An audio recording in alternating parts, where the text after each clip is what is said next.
G'day folks, welcome to Stuff and Such. We're going to talk about wee bit about my vacuum system and my milking system and sort of how it is in the first edition and a couple other things I'm going to switch.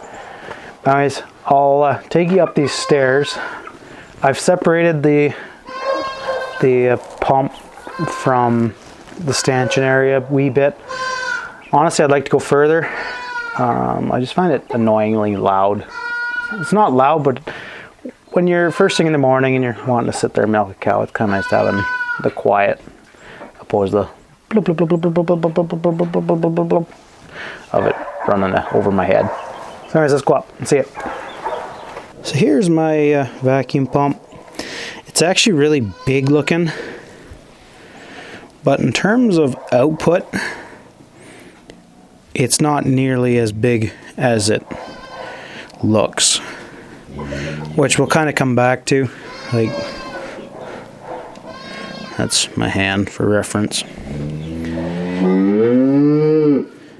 I would have a better muffler system, however, this pump, they use really funny threads, so you can't really get anything.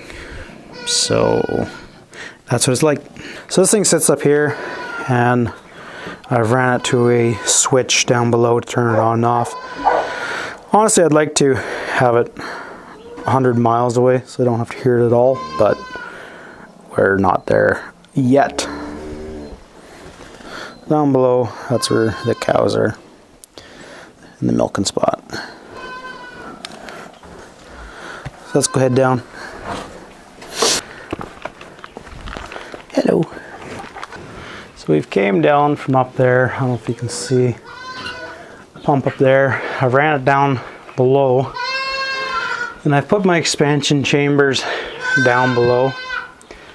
Right here we got 5 gallon and another 5 gallon. Give me 10 gallons of air capacity. Now vacuum is a lot different than pressure, I found. Good grief, those goats are annoying. He's eating my pants. Now the reason I found these expansion tanks to be so critical is when you go to put your shell up on the cow here, you'll get a huge dump of vacuum, and it's not like pressure that takes a lot to get rid of. Vacuum, it dies really quick. So with this 10 gallons, I would get maybe 4 to 5 seconds of, why are you so weird? 4 to 5 seconds of time before I have no vacuum at all left. What? Usually you're not friendly. Are you about to run me over or what?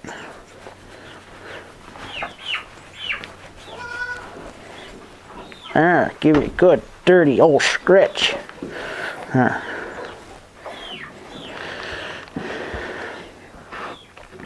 So anyways, I'm just being mauled. So that's the expansion side. If I could find a tank 15, 20 gallon, it'd be a better... What? I don't exactly love your behavior. Yeah, if I could find a tank that would be almost twice as big, I'd rather that. Because especially if you have a miserable cow like this one, who is always kicking at you while you're trying to get the shell on, so it takes like a second or two to dodge a hoof, rock her back, and then slip one on. Often I'll get 2 on, I'll wait 10 seconds, and then I'll go for the other 2. Because she'll start swaying, and when she starts that swaying, the surge belly milker is really pulling on those teeth, so if you got really low vacuum, you'll lose your other 2 shells. So, what else can I tell you about it? Over here, I need to actually change the gauge system. I made an error, and I'll have to fix that. Basically, I made it so that any moisture in the air will fall into that low spot and cause a gauge malfunction. What? What? Clara? What? Like, do you actually want scritching, or are you just like trying to tell me, get away from my baby? Huh? Because I'm kind of getting that vibe. So anyways, I'm going to change the camera angle so you're over here looking up there, and we'll get to work. With that bright light there, it's really hard to get it to not look at it, so you might only see me from the forehead, which is my prettier part. So what I'm going to do here is I'm going to take out my gauge. It wouldn't surprise me if there's ice on the end of it, or water. Today's one of our very few days of warm weather. So this gauge may still work, but I stole it off a car air conditioner. So the vacuum side is very crude, but the PSI is very broad. So I'm putting on a new gauge that has more of a picture. One of the issues I did, and I might fix it now, is so I got my tank running to this tank, and it's all connected, so I have 10 gallons, and then on this side I have my stall cock, which then goes to the milking bucket. So because I don't have a regulator, I haven't found a good one yet at a reasonable price. We'll cross that bridge maybe someday. So because I don't have that regulator, I essentially just kind of watch the gauge and kind of turn it on and off with the switch that's right here. It's not as much trouble as it sounds, to be honest. It runs pretty close. It depends actually on the weather, on the temperature. If it's cold, then it runs right in the right vacuum because of how heavy the oil is up top.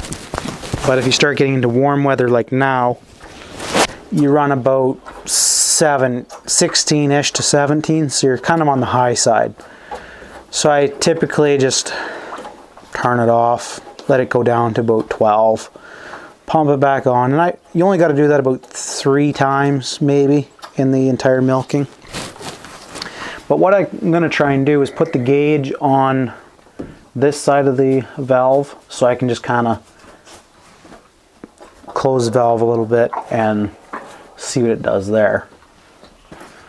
So let's spin this off and we'll go from there.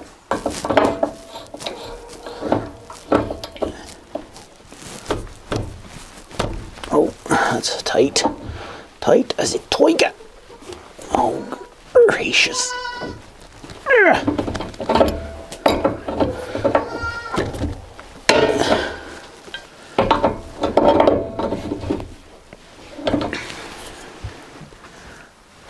Let's see how much water's in this thing.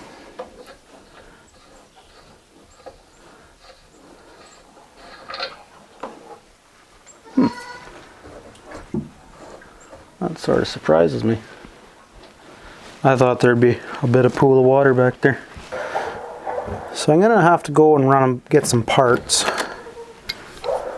But I'm gonna take this as far as I can.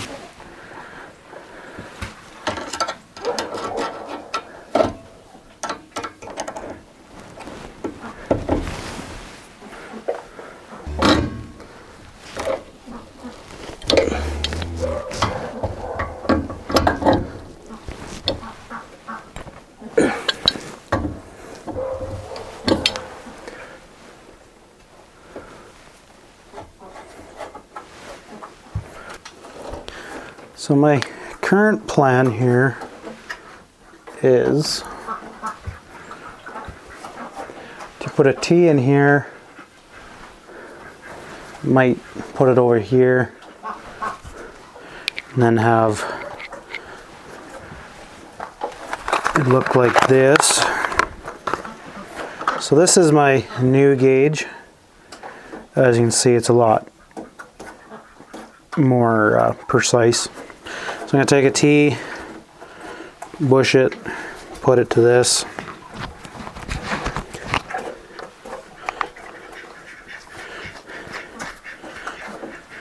And then have this currently. So it'll be like that, and I'll need a close or a nipple. And then I'll have this facing down so I can see it pretty easy. Because oftentimes, I directly diagonally, because her butt's at this end, her head's at that end where you are. So I'm down by her front shoulder. So if I can just look up like this, that's pretty handy. So I'll go ahead and pipe dope this up. One thing I've found with vacuum that's different than pressure is you don't need to be as wild with your tightening. Basically, finger tight is more than enough to make it seal, but obviously you'd give her some extra jam to make up for.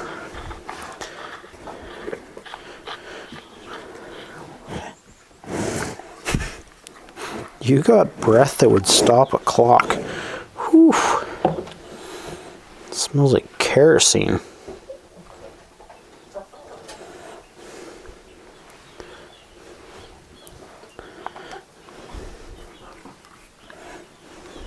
So I'm just going to finger tighten it right now. That one's already got stuff on it and it's fine. So I gotta run to the shop and see if I can't find another 1/2-inch nipple. I forgot to get one. So we'll be right back. Alright, I returned. What did I do with it? In my pocket.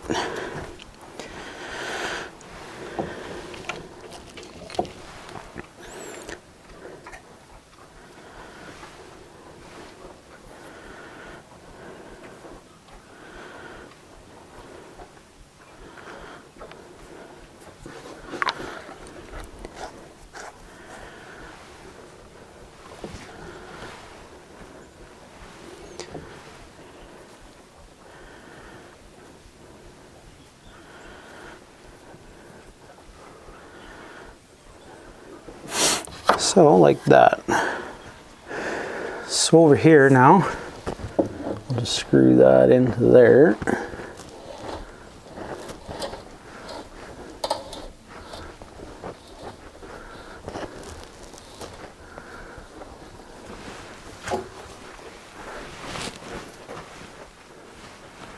I'd rather it right there.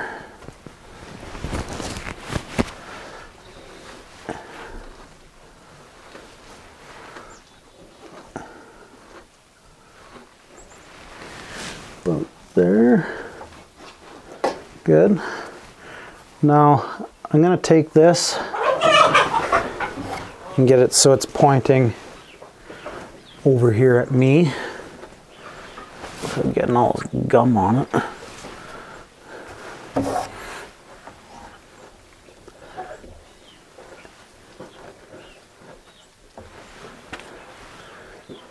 Essentially like that.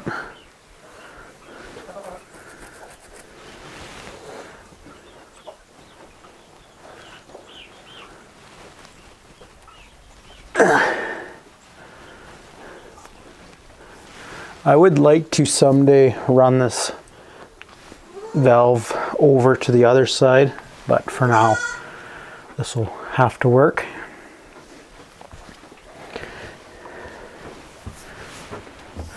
What I've been using for hose has been heater hose. Wrong size, unfortunately, but you gotta make it work.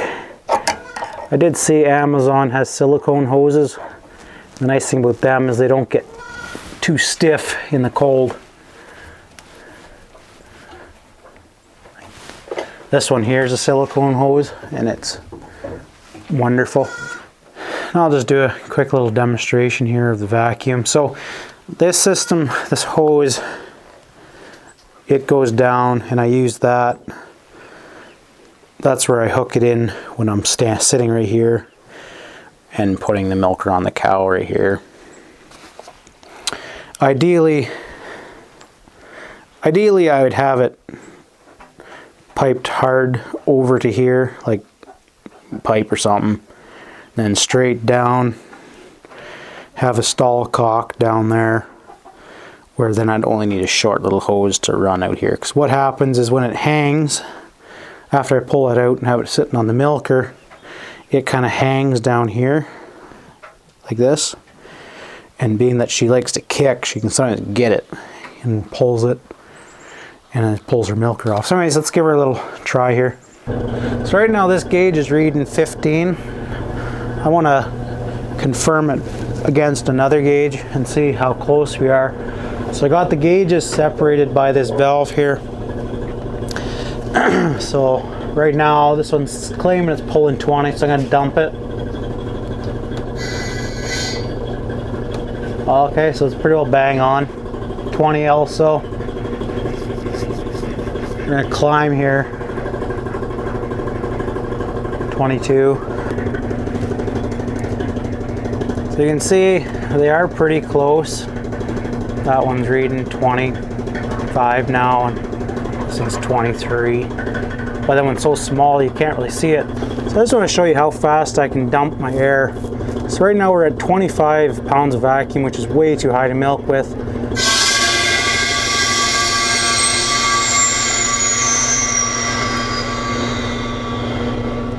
So I don't know what that is. We'll be able to check it on the screen, but that was probably about 8 seconds maybe. And that was from 25 pounds of vacuum. So you can imagine when you're sitting at 15, just how fast it'll dump. So I'm just gonna go quickly run and grab a pulsator. And I've never tried it before, so I might just cut this out. But I'm gonna grab a pulsator without the lid and all that stuff and just see if I can get it to operate. And we'll see how the stall cock valve works with just the pulsator. So because I have a wrong size heater hose, I build my barbs up with just electrical tape. Nothing too particular. So I've never tried running just a pulsator, so we'll find out if it works or not. Ugh. That stupid light in the back. All right.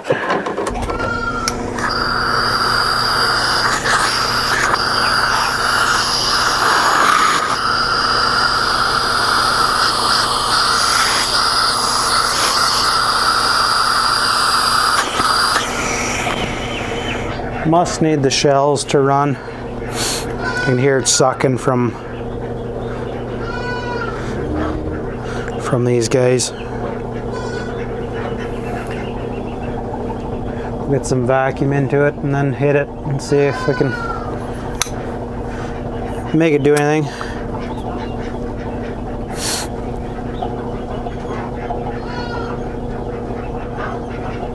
There's 12 pounds.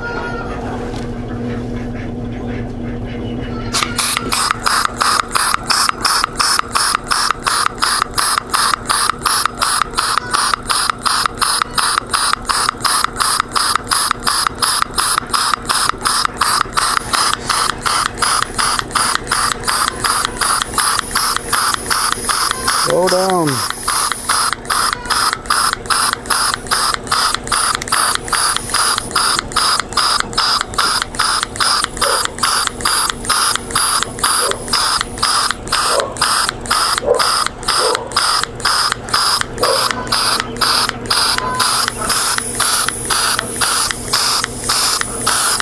Right now we're at 7 pounds vacuum. All right, we'll get her pumped up a bit.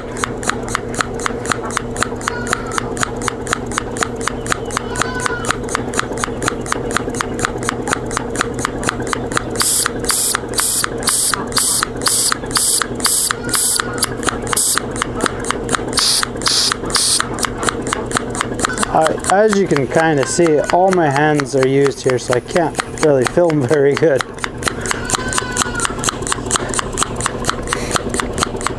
So this is kind of how we would operate. My hand represents the can of a surge milker. My fingers are the lines connected to the shells, and those are sealed. And we've climbed up to 20 pounds.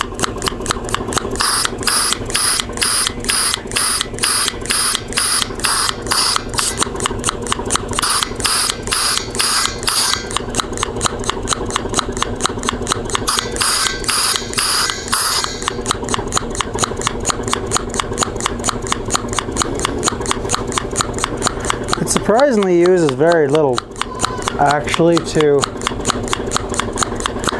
once it's on.